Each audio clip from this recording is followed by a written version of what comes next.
Assalamualaikum warahmatullahi wabarakatuh. Perkenalkan, saya Tiara Nur Ramadhani.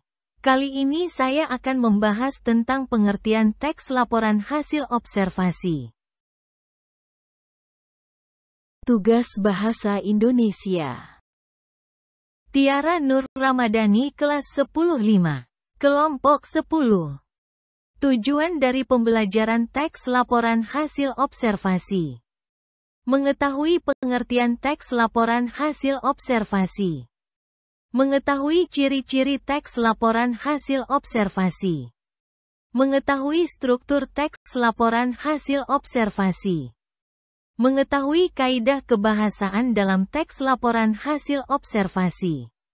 Mengetahui langkah-langkah dalam menulis teks laporan hasil observasi. Pengertian.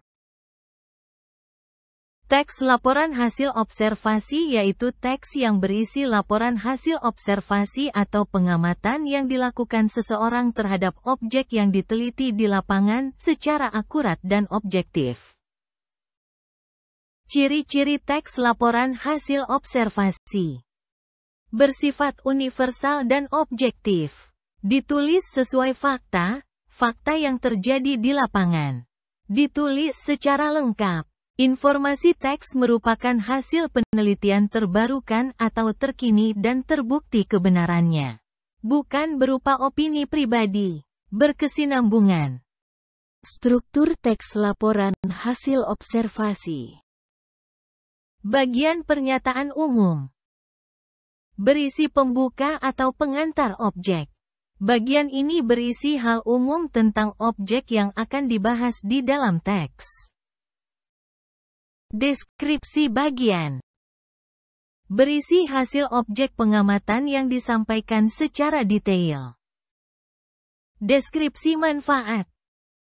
Berisi bagian yang menjelaskan manfaat dari hasil objek pengamatan yang dilaporkan baik manusia atau alam. Simpulan. Berisi tanggapan penulis tentang objek yang dibahas. Sifatnya boleh ada dan tidak.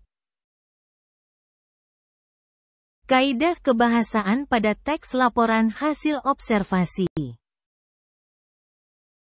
Kalimat definisi. Yaitu kalimat yang mengungkapkan makna, keterangan atau ciri utama dari orang, benda, proses, atau aktivitas, yang bertujuan menjelaskan baik arti maupun makna suatu objek. Kalimat deskripsi. Yaitu kalimat yang menggambarkan berdasarkan hasil dari panca indera. Agar pembaca seolah-olah melihat dan merasakan yang disampaikan oleh penulis. Imbuhan dipisah dari kata dasarnya, contoh sama dengan di pantai, di kamar, dan sebagainya. Penulisan kutipan tidak langsung dan sumber lainnya.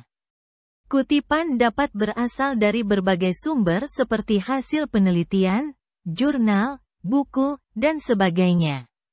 Kutipan terdiri dari dua jenis, yaitu kutipan langsung merupakan kutipan yang dilakukan dengan cara menuliskan ulang kata-kata yang sama seperti aslinya. Sedangkan kutipan tidak langsung yaitu kutipan yang mengambil inti tanpa mengurangi makna. Langkah-langkah dalam menulis teks laporan hasil observasi. Tentukan objek yang akan dilaporkan. Menyusun kerangka teks laporan.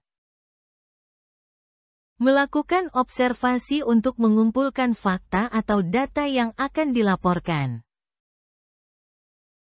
Kembangkan informasi tersebut sesuai dengan kerangka yang telah ada di rumus dan perhatikan kaidah kebahasaan.